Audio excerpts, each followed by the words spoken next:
मेरी आवाज आ रही है? यस यस आ रही है, कैरी ऑन। ये होस्ट जो है ना, मेरे मुझे इसमें ये आ रहे थोड़ा सा ज्यादा, तो उसको बंद कर दीजिएगा। हाँ। यस वो दे। Yes yes. तो महाकारुणिक तथागत शाक्यमुनि बुद्ध, बोधिसत्व डॉक्टर बाबा साहब आम्बेडकर तथा बोधिसत्व भंते पूज्य उर्गेन संघरक्षित, आप तीनों को मेरा त्रिवार वंदन। इसी प्रकार इस दिल्ली नहीं तो उत्तर प्रदेश में आज जो धम्माचार्यों का सिलसिला जारी है और जारी रहेगा, चलते रहेगा, इसके लिए जो हमारे आदरणीय धम्मचारी, दिवंगत धम्मचारी बोधिसागर, ये बड़े हस्ताक्षर है यहाँ के लिए। उनके बगैर इतने धम्मचारी नहीं बन पाए। उनका बहुत महान महान यहाँ मेहनत है, पुण्य कर्म है। उनके कारण उत्तर प्रदेश में, चाहे दिल्ली हो, चाहे मेरठ हो, चाहे मोदी नगर हो, चाहे आगरा हो, चाहे कानपुर हो, और संपूर्ण भारत में उनका बहुत ही अच्छा नाम था। ऐसे बोधिसागर एक हस्ताक्षर है, उनको मैं नमन करता हूँ, उनका पुण्यवंदन करता हूँ, और ये शिविर उन्हीं को मैं समर्पित करता हूँ।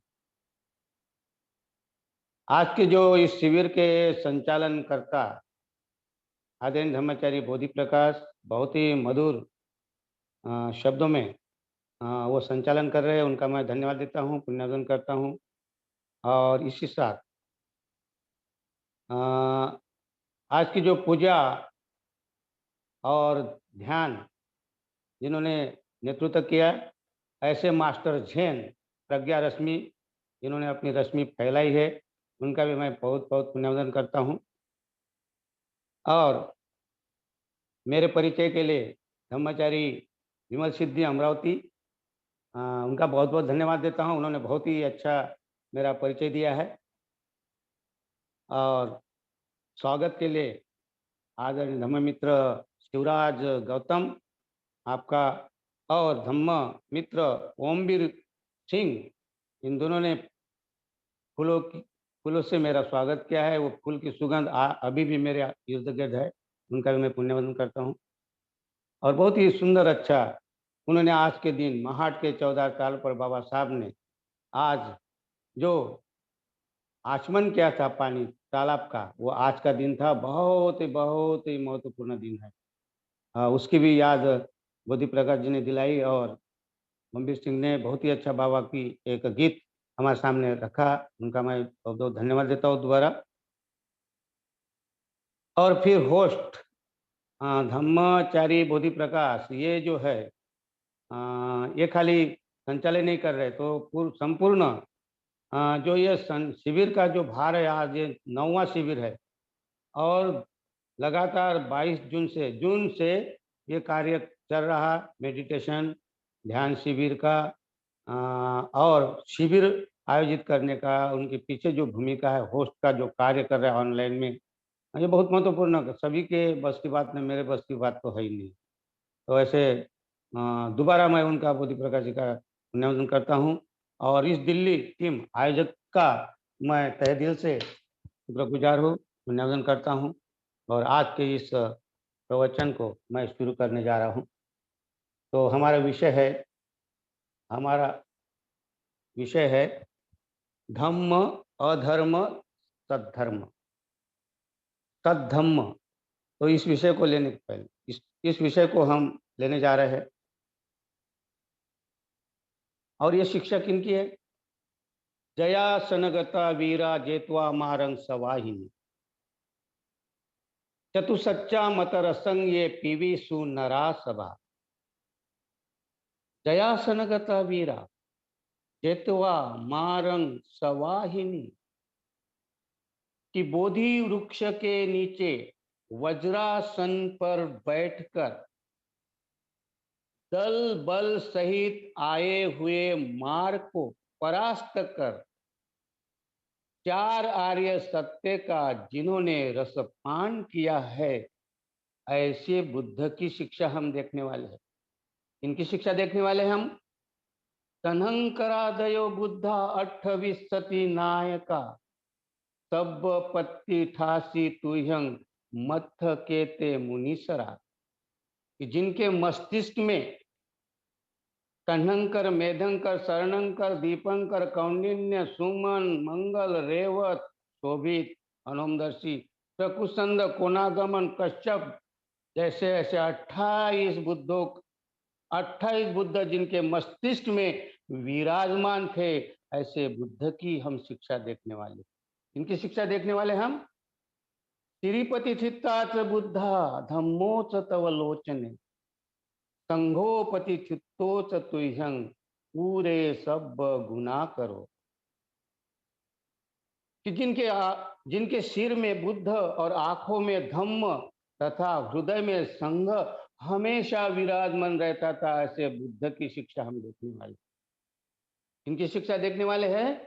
अनुरुद्धोच हृदय अनुरुद्धोच सारिपुत्तोच दक्षिणे, कौंडिन्य पीठभागस्मि मोगलानसी वामके, कि जिनके हृदय में अनुरुद्ध और दहने छाती पर सारिपुत्र, पीछे पीठ की भाग में कौंडिन्य और मोगलायन जैसे महास्तवीर महापंडित विराजमान थे, ऐसे बुद्ध की शिक्षा को हम आज देखने जा रहे हैं। तो ऐसे महान बुद्ध को हम आज देखने जा रहे हैं, उनकी शिक्षा देखने जा रहे हैं। तो इस सारा संसार बुद्ध को पसंद करता है। आज बुद्ध को सारा संसार पसंद करता है।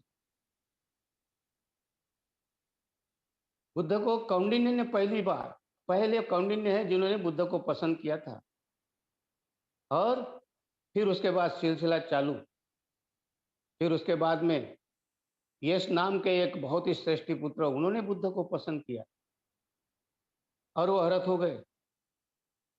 और ये सिलसिला चलते चलते फिर उनके 49 मित्र और यश 50, ऐसे 49 मित्रों को उन्होंने बुद्ध धम्म में लाया, और वो प्रभावित हुए बुद्ध से। उन्होंने बुद्ध को पसंद किया और अरहत हो गए।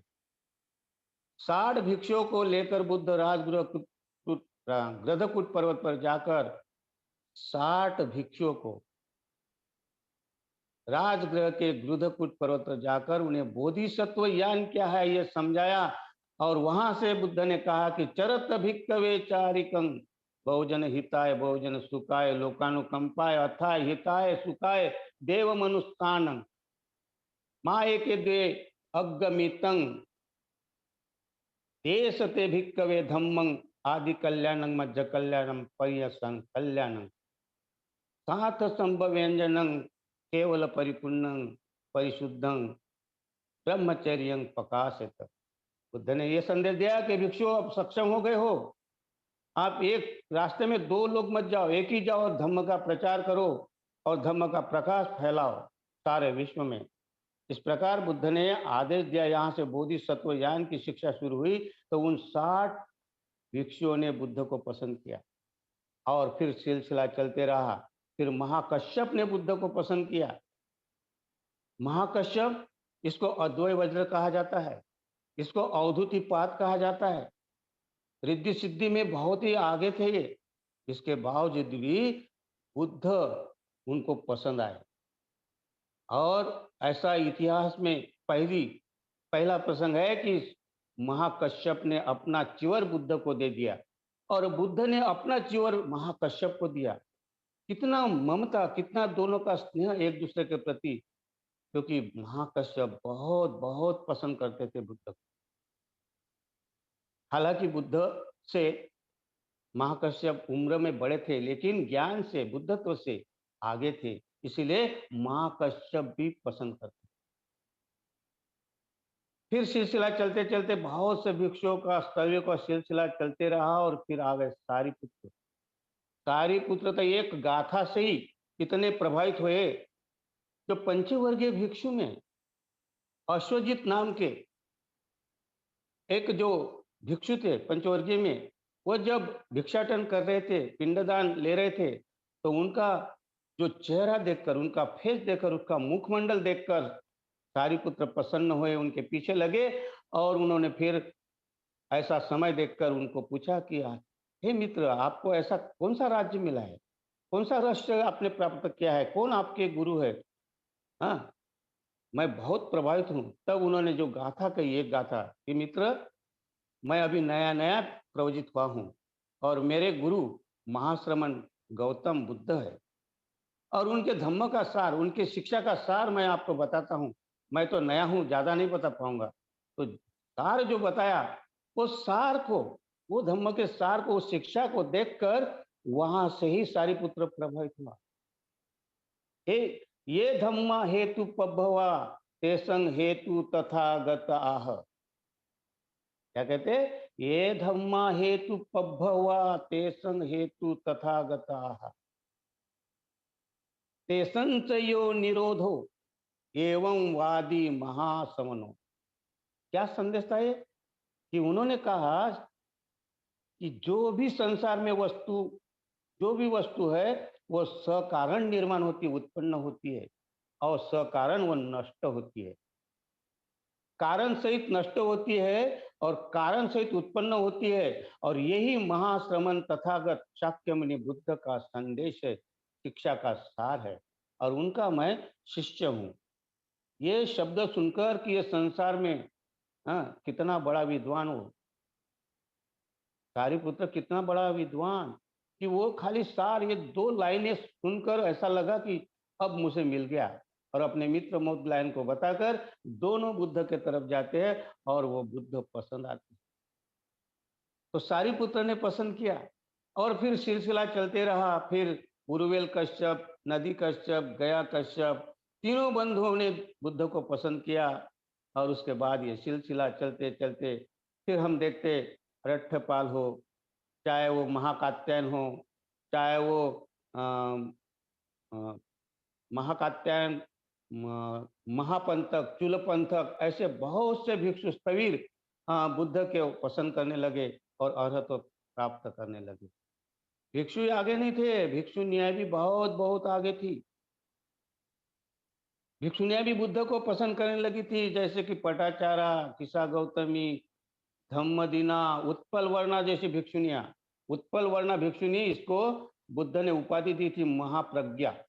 महाप्रज्ञ, भिक्षुओं में महाप्रज्ञ उत्पल वर्णा थी, तो भिक्षुओं में महाप्रज्ञ सारिपुत्र थे। ऐसे भिक्षुनियां भी पसंद करने लगी। इतना ही नहीं, सिलसिला आगे चलते रहा। उपासक, उपासक अनाथ पिंडक, विमल कीर्ति जैसे बड़े बड़े महा उपासक बुद्ध को पसंद करने लगे। तो उपासिका भी कम नहीं थी। विशाखा, सुजाता जैसी ऐसी बहुत सी विशाखा उपासिका आपको मिलेगी कि वो भी पसंद करने लगी बुद्ध को। इतना ही नहीं, तो साधु डाकू अंगुलीमाल हो या साधु संत हो, वो भी बुद्ध को पसंद करने लगे। और ऐसे ही नहीं कि जिसको हम तवायफ कहते हैं, नगर वधु कहते हैं, नाचने वाली गाने वाली कहते हैं, जिसको हम तुच्छ नजर से देखते हैं, ऐसा नहीं है। उन लोग भी बुद्ध से प्रभावित हुई और बुद्ध के चरण में आ गई। जैसे पुंडरी नर्तकी, सिरिमा नर्तकी, आम्रपाली जैसे ऐसी महिला भी बुद्ध को शरण आकर बुद्ध को पसंद करने लगी।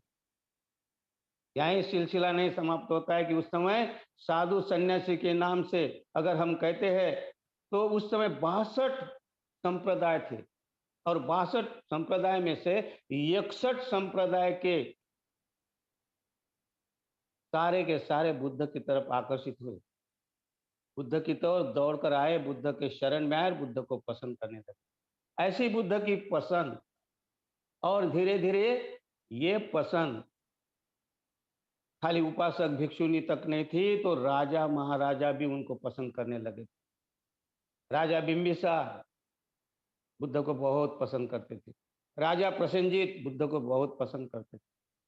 राजा उदयन, जो कौशाम्बी राज था, जो आजकल हमको इलाहाबाद कहते हैं, प्रयाग कहते हैं, वहां का राजा उदयन बुद्ध को पसंद करने लगे थे। बुद्ध को वहां बुलाकर, वहां भिक्षुओं को बुलाकर वहां धम्म का प्रचार करने लगे। तो अवंती राज चंड प्रद्योत, जिसको आजकल हम इंदौर कहते हैं, मालवा कहते हैं, मालवा उस समय मालवा कहते थे, अभी इंदौर उज्जैन एरिया जो है, वहां के राजा चंड प्रदोत, नाम से चंड अर्थात बहुत खूंखार राजा, लेकिन वो भी बुद्ध के शरण में आया, बुद्ध को पसंद करता था। और अब जो आज हम लोग दिल्ली में बैठे हुए हैं, दिल्ली को कुरु कहते थे उस समय, ये कुरु देश का राजा कौरव, ये भी बुद्ध को पसंद करने लगा था। और बड़ी बड़ी शिक्षा बुद्ध ने यहाँ दी है, सतीपट्ठान, निदान जैसे बड़े बड़े सूत्र का उकलन बुद्ध ने, या दिल्ली जिसको कुरुक्षेत्र कहते थे उस समय, क्षेत्र, ये कुरु देश का राजा कौरव भी बहुत पसंद करता था। फिर दिल्ली के आसपास के चेदी नाम का एक देश है, वहां का राजा शिशुपाल, वो भी बुद्ध को पसंद करता था। फिर दिल्ली के पास में और एक है जिनको पांचाल कहते हैं, पांचाल राजा दुर्मुख, वो भी पसंद करता था। फिर चंपा नगरी का, जिसको अंग देश कहते थे, अंग देश का राजा दधिवाहन भी बुद्ध को पसंद करता था। ये सारे जम्बूद्वीप में सम्राट अशोक, सम्राट सारे बिंबिसार से लेकर ये इन लोग बुद्ध को पसंद करते थे। और फिर बुद्ध का महापरिनिर्वाण होने के बाद भी ये सिलसिला जारी रहा। राजा महाराजा सम्राट अशोक से लेकर इंद्राग्नि मित्र, मिलिंद, राजा मिलिंद, और जिसको हम कहते हैं शातवाहन, और जिसको कहते हैं हर्षवर्धन, और समुद्रगुप्त, स्कंदगुप्त, ऐसे राजा भी बुद्ध को पसंद करने लगे थे। बुद्ध का सारे संसार में नाम था, खाली भारत में ही नहीं, तो भारत के बाहर भी, विदेशों में बुद्ध को पसंद करने लगे। कल भी पसंद करते थे और आज भी पसंद कर रहे हैं, आधुनिक युग में भी पसंद करते थे। आपको लगता होगा कि मैं ये पसंद की बात क्यों कर रहा हूं, बुद्ध की शिक्षा के पहले मैं पसंद क्यों कर रहा हूं? क्योंकि आपको मालूम है, कुछ सिर फिरे लोग कहते हैं कि बुद्ध ने इस देश का नुकसान किया है। बुद्ध ने नुकसान किया, इतने ऐसे ऐसे उपाधि वाले बड़े पद पर होने वाले लोग ऐसे कहते हैं कि बुद्ध ने इस भारत का नुकसान किया है। कि जिस भारत के बुद्ध ने सारे संसार को क्या सिखाई? मैत्री सिखाई, इतनी अच्छी मैत्री सिखाई, लेकिन कुछ उलूल जुलूल लोग, कुछ एक वर्ग के लोग बुद्ध को बदनाम करने की कोशिश करते, लेकिन उनके बदनाम होने से बदनाम नहीं होगा। इतिहास साक्षी है। यह सिलसिला बाकी नहीं रहा कि उसके बाद बुद्ध का पसंद का सिलसिला बाकी नहीं रहा। उसके बाद में नागार्जुन, जिसको कहते शून्यवादी, शून्यवाद का रहस्यवाद, रसायन शास्त्री, जो सोना बनाने की विधि देने वाले नागार्जुन ऐसा कहते थे उनको कि ये जबरदस्त बुद्ध के बाद में दूसरा बुद्ध है, ऐसा कहने लगे थे। ऐसे नागार्जुन जैसे महापंडित बुद्ध को पसंद करने लगे। फिर तो सिलसिला चला, फिर आचार्य असंग, आचार्य वसुबंधु, आचार्य दिंगनाग, आचार्य धर्मकीर्ति, आचार्य शांतिदेव, आचार्य शांति रक्षित, और इतना ही नहीं, तो उसके बाद में गुरु पद्म संभव, यहां से नहीं तिब्बत में जाकर धम्म का प्रचार करते हैं। शांति रक्षित और गुरु पद्म संभव यहां से नहीं, बाहर जाकर प्रचार करते हैं और वहां बुद्ध पहुंचाते हैं। चाइना में कुमार जीव, बोधि धर्म, इन्होंने बुद्ध को पहुंचाया और वहां के लोग पसंद करने लगे। श्रीलंका में महेंद्र संघमित्रा जाकर वहां बुद्ध को पहुंचाते और वहां बुद्ध की पसंद। तो आज सारे विश्व में अगर हम एक एक का नाम लेंगे तो सारा विश्व बुद्ध की पसंद, बुद्ध को पसंद करता। ऐसा कोई देश नहीं है कि बुद्ध को नहीं पसंद करता। बुद्ध की पसंद अर्थात समझने वाले के लिए। ऐसा कहते हैं कि ये देश जब तक बौद्धों का था तब तक इस देश को किसी की नजर नहीं लगी थी। छोटा सा वज्जी देश था, लेकिन वह बुद्ध की शिक्षा उनके पास में थी तो कोई उसको हरा नहीं सकता था। ऐसे ही जम्बूद्वीप प्रिय, भारत में जब तक बौद्धों का राज रहा तब तक इस देश को किसी की भी नजर नहीं लगी, लेकिन जैसे ही बौद्ध रहे नहीं रहे तो गुलाम बन गया बुद्ध का देश। हाँ, ये क्यों बना? ये पाखंडियों के कारण। अपना वर्चस्व, एक वर्ग अपना वर्चस्व चाहता है और इसीलिए ये देश गुलाम भले हो जाए। आपको अगर मैं बताए कि ये बुद्ध के काल में, बौद्धों के काल में ये सारा बौद्ध का जो इतिहास है अगर हम देखेंगे तो बुद्ध ने जो परिसीमा तक, सीमा के बाहर तक बुद्ध धर्म जो इतना अ, फैल रहा है, प्रसार कर रहे हैं, प्रचार कर रहे हैं, तो बुद्ध की महिमा। ऐसा कहते हैं पाखंडियों के पाखंड को पाखंडियों के पाखंड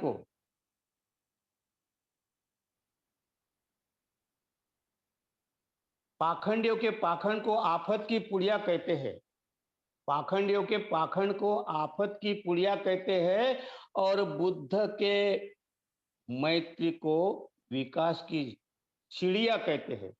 पाखंडियों के पाखंड को आफत की पुड़िया कहते हैं और बुद्ध के मैत्री को ही विकास की सीढ़ियां कहते हैं। अगर इतिहास बताने लगे नागरत्न तो होश उड़ जाएंगे।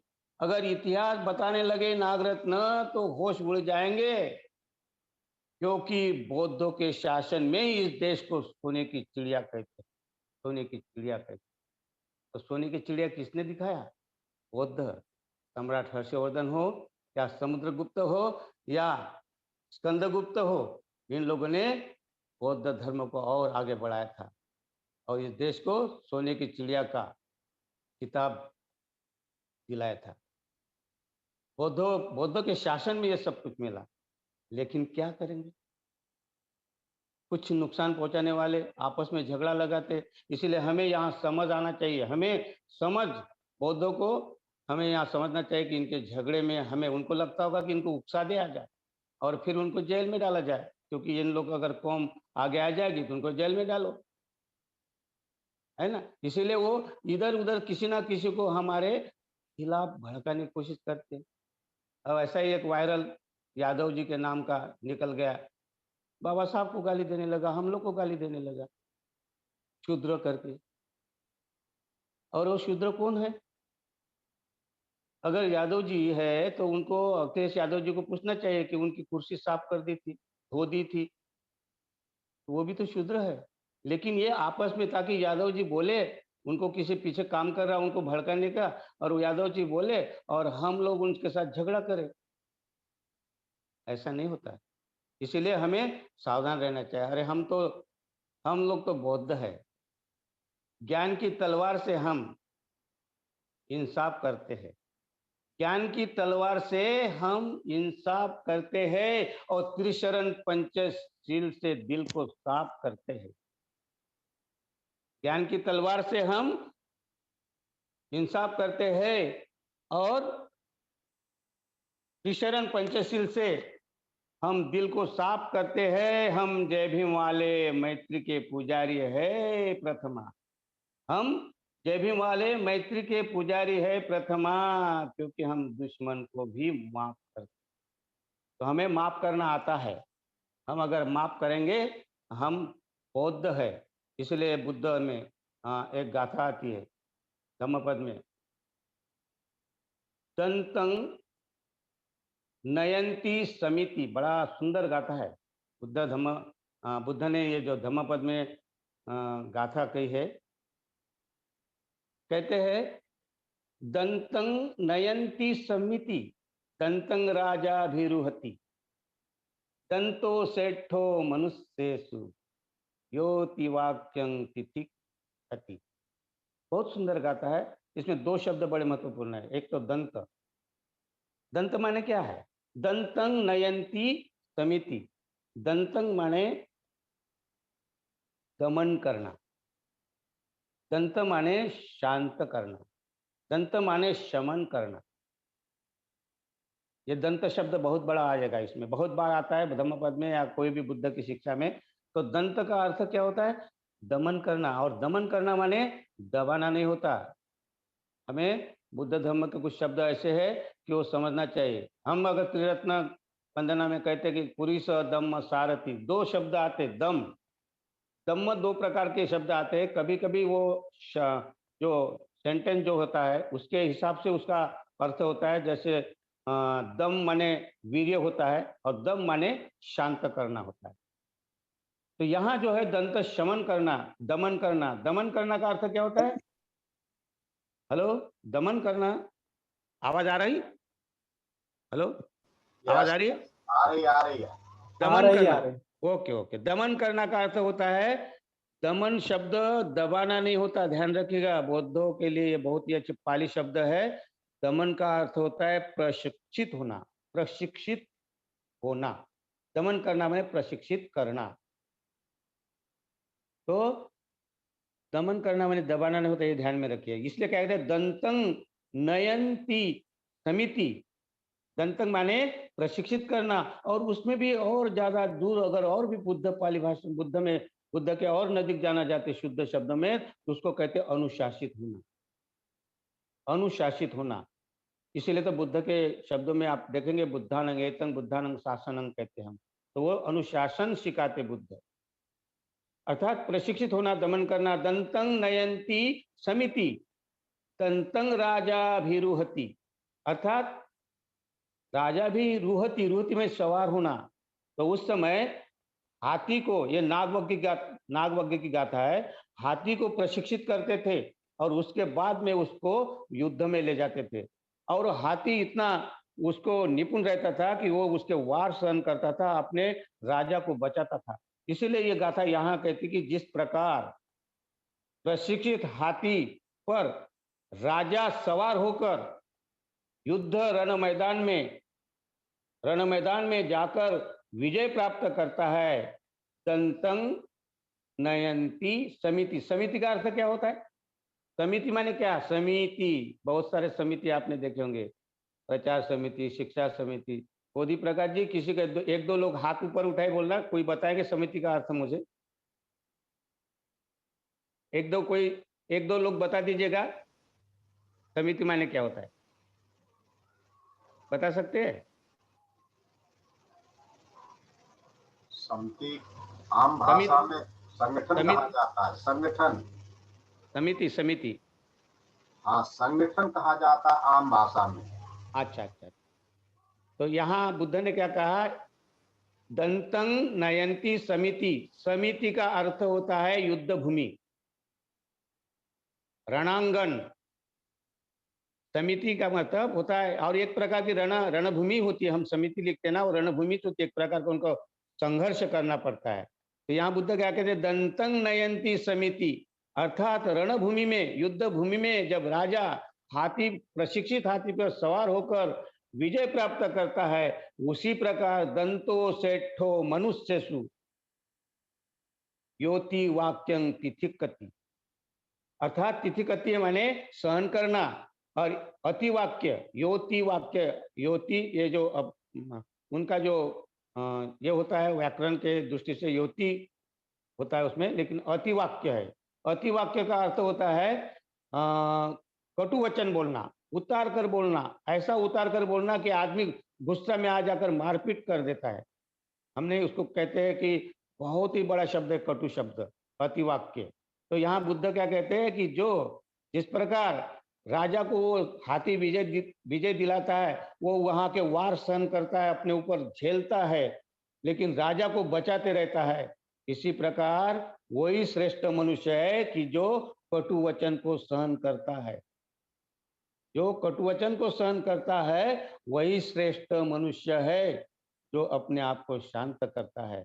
तो हम बौद्धों को भी ये समझना है कि कोई अगर हमारे ऊपर कोई ऐसे उकसाने वाले शब्द बोले, नुकसान बुद्ध के या बुद्ध बाबा साहब के बारे में बोलते हैं, तो हमें लड़ाई में नहीं आना चाहिए, हमें झगड़े में नहीं आना चाहिए, हमें शांत रहना चाहिए।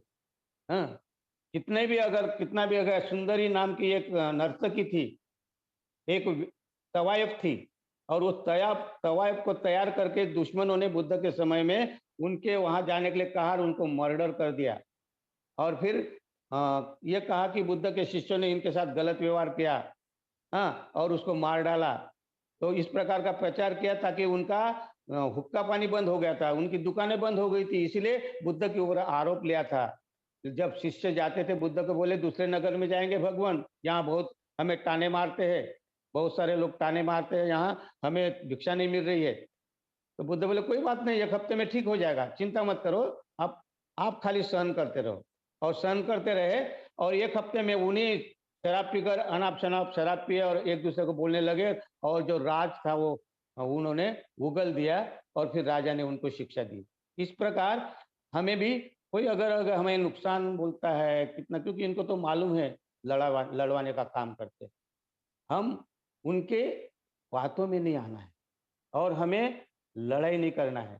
तो हमें शांत रहकर, इसका मतलब ये नहीं कि हम कमजोर है, ऐसा नहीं है कि कमजोर है, कमजोर नहीं है, ताकतवर है, ऐसी बात नहीं है। इसका नमूना है आपके पास में, 500 500 महारों ने भीमा कोरेगांव को 28,000 पेशवाओं का सफाया किया था, कि मामूली बात नहीं है, ताकतवर भी है। लेकिन इसका मतलब ये नहीं कि हम लड़ते रहे, हमें बुद्ध की शिक्षा हमारे पास में, बुद्ध की शिक्षा से हमें आगे बढ़ना है। तो इसीलिए मैं ये इसलिए ये पसंद की जो बात कह रहा था आपके सामने, तो ये पसंद इसीलिए कहता था कि सम्राट अशोक ने सारे विश्व में 82,000 सूक्तों का अपने सामने, 82,000 सूक्त का, और 2,000 भिक्षुओं अपने प्रधान शिष्यों के सूक्त का, इस प्रकार 84,000 सूक्त का ये नाम रहे, एक उसको लॉजिक कहते हैं। इस प्रकार उन्हें 84,000 बिहार स्तूप इस संपूर्ण भारत में बनाए, क्योंकि बुद्ध को बहुत पसंद करते थे, भारतवासी नहीं, भारत के बाहर भी। तो आपको और पसंद इनके बारे में बताना, इतनी पसंद बताते बताते और भी कल कुछ पसंद बताएंगे हम। तो इसके बाद में हम चलते हैं कि उस समय ही नहीं थी, तो आज आधुनिक भारत में भी बुद्ध को पसंद करते।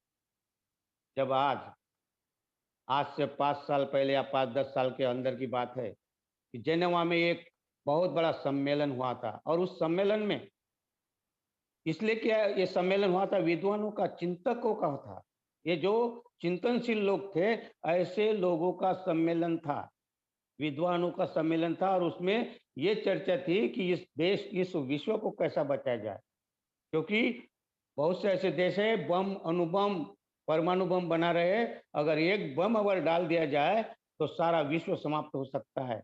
इनको चिंता होने लगी थी, इन विद्वानों को, चिंतकों को चिंता होने लगी, विश्व का क्या होगा, इन सभी लोग मारे जाएंगे। नागासाकी और जो नागासाकी और हिरोशिमा में जब बम डाला था, तो आज भी उनके प्रभावित है वहां के लोग, और ये अगर कोई बम डाल दे तो सारा विश्व समाप्त हो जाएगा। तो चिंतकों को चिंता होने लगी, और उन्होंने फिर एक सम्मेलन लिया, और वहां सम्मेलन में जो निर्णय लिया गया कि कौन बचा सकता है इस विश्व को, तो इस विश्व को मात्र बुद्ध ही बचा सकते हैं, बुद्ध की मैत्री बचा सकती है। इतना बड़ा आधुनिक अभी वर्तमान युग में क्या लिया, निर्णय लिया गया। और आप कहते हो कि भारत को नुकसान पहुंचा बुद्ध ने, कि बुद्ध ने मैत्री का संदेश दिया। संपूर्ण विश्व आज जो बुद्ध को चाहता है, बुद्ध को पसंद करता है, तो वो मात्र मैत्री है।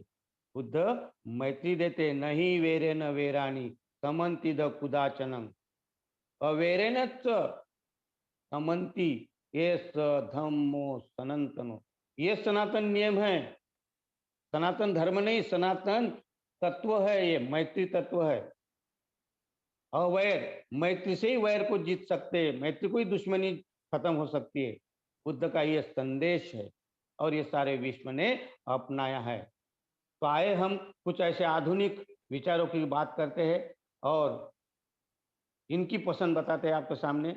और फिर कल हम बाबा साहब की पसंद क्या थी, कल हम बाबा साहब की पसंद देखेंगे। तो आज कुछ विचारों की हम पसंद देखेंगे। तो एक उनमें से है विश्व के आधुनिक विचारक, जिनका बहुत नाम है संसार में। उनका नाम है S S Raghavacharya, professor Raghavacharya. क्या कहते हैं राघवाचार्य, क्या कहते हैं? वो कहते हैं कि ये अच्छा हुआ कि इस देश में बुद्ध का आगमन हुआ। अच्छा हुआ कि इस देश में बुद्ध का आगमन हुआ, वरना ये देश, भारत देश, अंधकारमय युग में था। अंधकार युग में था भारत। अंधविश्वास से जकड़ा हुआ था और नैतिकता से पिछड़ा हुआ था और विचारों से अकड़ा हुआ था और कर्म कांड को पकड़ा हुआ था। ऐसे अंधकार युग में होम, हवन और बलि, इसको ही धर्म समझकर एक दूसरे के खूनी थे। खून का इतिहास था। लेकिन अच्छा हुआ बुद्ध आए और बुद्ध ने इस आदमी को चिंतनशील बना दिया। ऐसे राघवाचार्य कहते हैं, और इसलिए कहते राघवाचार्य के, इसलिए मुझे बुद्ध बहुत पसंद है, मुझे बहुत पसंद है। और उसके बाद में एक दूसरे, जिनका नाम है आर्य जैक्सन, ये भी संसार में आधुनिक विचारक, आज के जगत में जिसको हम कहते हैं कि आधुनिक विचारक थे, जिनका नाम था आर्य जैक्सन। ये क्या कहते हैं, बहुत विद्वान थे ये कहते हैं कि गनीमत समझो और शुभ संकेत समझो भारत के लिए कि बुद्ध का आगमन हुआ, वरना वरना ऋचाओं और ऋग्वेदों को पढ़कर हम उसमें पाते हैं, क्या कहते, देखिए शब्द, वरना ऋग्वेद और ऋचाओं में हम पाते हैं कि आदमी बहिर्मुखी था। आदमी बहिर्मुखी, बहिर्मुखी बहुत बड़ा शब्द है। आदमी बहिर्मुखी था। बहिर्मुखी का अर्थ क्या होता है, बाहर का आडंबर। और क्या कहते वो, कि इनके देवी देवताओं को पूजा करना, अर्चना करना, प्रशंसा करना, स्तुतिगान करना, यही उनका धर्म था। और उनके नाम से बलि चढ़ाना, उन देवी देवताओं को प्रसन्न करना, यही उनका धर्म था।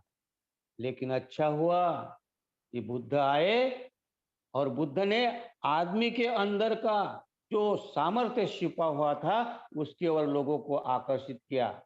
देखिए यहाँ सामर्थ्य शब्द कहते बुद्ध, हाँ, ये आर्य जैक्सन क्या कहते हैं, बुद्ध आए और बुद्ध ने आदमी के भीतर छुपा हुआ सामर्थ्य की ओर आदमी को आकर्षित किया और आदमी को अंतर्मुखी कर दिया।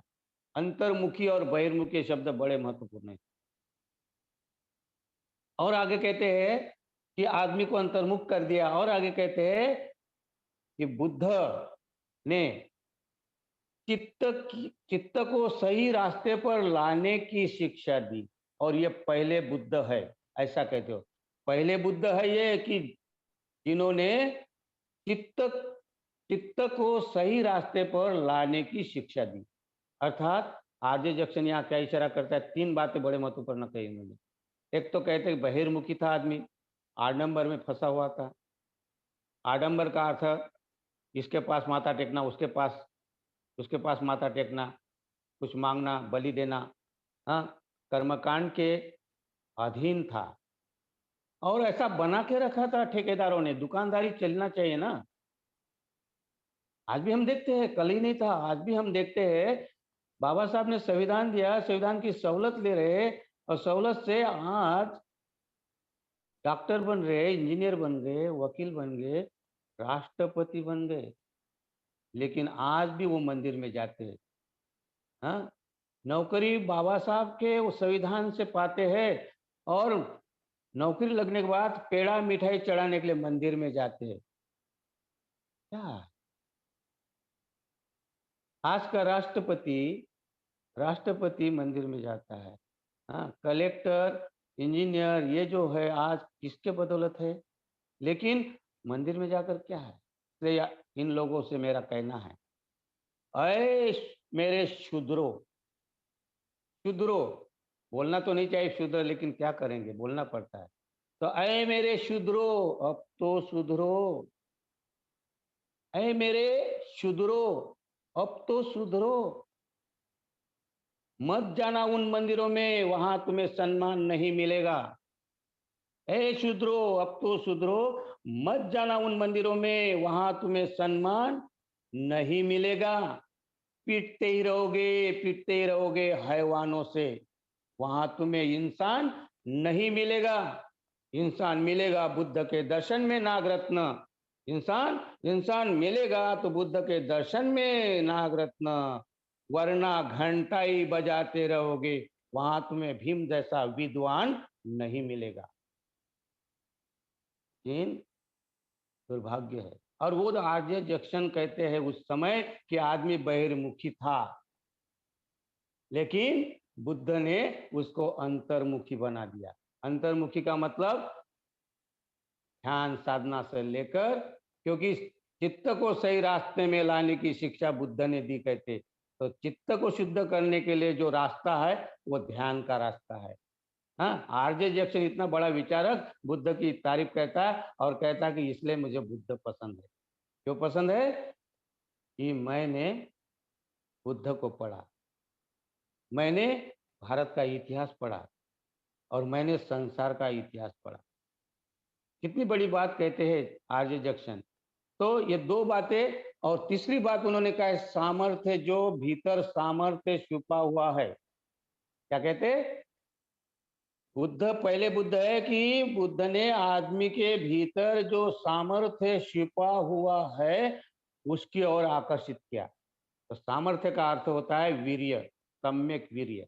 और हम आगे देखने वाले हैं, हम धम्म, जब हम धम्म अधम्म देखेंगे उसमें, तो हम धम्म उसमें वीर्य सामर्थ्य क्या है बताने वाले। सिर्फ मैं यहाँ इतना ही इशारा करता हूँ, सामर्थ्य माने शक्ति, सामर्थ्य माने ताकत, सामर्थ्य माने बल। और बाबा साहब ने तीन बल की बात की थी। एक बल है मनुष्य बल, दूसरा बल है आर्थिक बल, द्रव्य बल, और तीसरा बल है मानसिक बल। तो इतनी बड़ी बात कहते सामर्थ्य, ये सामर्थ्य उजागर करने के लिए बाबा साहब ने कितनी मेहनत की। हमारे में मनुष्य बल तो है, लेकिन हमें मानसिक बल की कमी है, और आज भी हमें मानसिक बल की कमी है। हम आर्थिक बल में से तो आगे जा रहे, लेकिन अगर हमारा मानसिक बल अगर ठीक नहीं रहेगा तो ये आर्थिक बल भी चला जाएगा, और ये क्या कहते हैं मनुष्य बल भी चला जाएगा। इसलिए ये तीनों बल की आवश्यकता है, मनुष्य बल को टिकाने के लिए, आर्थिक बल को टिकाने के लिए मानसिक बल, और ये मानसिक बल को ही सामर्थ्य कहते हैं आर्य जंक्शन। आर्य जंक्शन कितने बड़ी महान बात करते हैं। चिंतन करेंगे हम तो पता चलेगा ये महान, इतने बड़े विचारक बुद्ध के बारे में कितनी अच्छा सोच रखते हैं। और हम भारतवासी होकर हम चिंतन अगर करें तो हमें हमारा सामर्थ्य हमें दिखाई देगा। तो हमें सामर्थ्य की ओर जाना है, हमें अंतर्मुखी होना है, हमें चित्त की सही रास्ता क्या है, चित्त का ध्यान साधना की ओर जाना पड़ेगा। तो इस प्रकार ये जो बातें हैं हमें अपने ग्रुप डिस्कशन में यही करना है कि सामर्थ्य माने क्या है, हाँ, और अंतर्मुखी होना माने क्या है, बहिर्मुखी बहिर्मुखी माने क्या। हमारे धर्मचारी अनुभवी धर्मचारी है यहाँ, धर्मचारिणी है। आप आपसे मैं अनुरोध करता हूँ कि आप इस पर चर्चा करेंगे अपने ग्रुप डिस्कशन में। बोधि प्रकाश जी कितना बजे अभी मेरे को बताइएगा। 7:55 हो गए हैं, 8 बजने वाले हैं। हाँ, आप तो अगर चाहे तो 2-4 मिनट और ले सकते हैं। हाँ, बस 5 मिनट के बाद में मैं, इसलिए मेरे पास घड़ी नहीं ना, इसलिए बता रहा हूँ। जी जी। तो ठीक है। इसके बाद में तीसरे जो विचारक हुए उनका नाम था वेनी वुड, वेनी वुड रेवलैंड, क्या कहते हैं उसको, वेनी वुड रेवलैंड। तो वेनी वुड का कहता है कि वो कहते हैं कि करोड़ों करोड़ों वर्षों का इतिहास, आंसुओं और खून से भरा हुआ इतिहास, आदमी एक दूसरे से मारने मिटाने के लिए, उस समय का जो नियम था, कानून था कि एक आदमी दूसरे आदमी को मारने मिटाने के लिए था, और इसी को धर्म कहते थे। आडंबर में फंसा हुआ था, अंधविश्वास में फंसा हुआ था, और खून का प्यासा था। उनका एक ही कानून चलता था, और वो कानून कौन सा था कि दूसरे को मारो और दूसरे को मरने के लिए तैयार रहो। यही एक नियम चलता था। और होम, बलि, इसी के इर्द-गिर्द ये देश घूमता था, और इसी को सच्चाई कहता था। लेकिन क्या कहते हैं यहाँ विनीवुड, ये तो अच्छा हुआ, ये अच्छा हुआ कि बुद्ध आए, और बुद्ध ने अनोखा धम्म दिया, अनुपम ऐसी शिक्षा दी, और आदमी को विचारशील बना दिया, स्वयं के प्रति अनुशासित बना दिया। वो कहते हैं स्वयं के प्रति, अर्थात स्वयं का अर्थात अत्तदीप भव, जिसको हम कहते हैं। हाँ, तो स्वयं को जगाने की बात कहते हैं वेन्यूवुड। इस प्रकार वेन्यूवुड जैसे ये महान विचारक भी बुद्ध की प्रशंसा करते, बुद्ध को पसंद करते हैं, आर्य जैक्सन पसंद करते हैं, ऐसे और भी पसंद, बुद्ध की पसंद इस देश ने नहीं, तो इस देश के बाहर विदेशों ने भी संसार में बुद्ध की पसंद, बुद्ध को पसंद करने वाले लोग थे, विद्वान लोग थे। ऐसे नहीं है, तो हमें विद्वान की तरफ जाना है, क्योंकि हमें जो पहचान मिली है, हमें पहचान किससे मिली है? हाँ, ऐसी पहचान नहीं मिली, ऐसी पहचान नहीं मिली हमें इस जमाने में। हजारों अपमान सहे मेरे बाबा साहब ने, हमें इंसान बनाने में, तो उस बाबा साहब को नहीं भूलना है। बाबा साहब की पसंद क्या थी, कल बताने वाले हम। तो मैंने आपके सामने दो तीन बातें रखने की कोशिश की।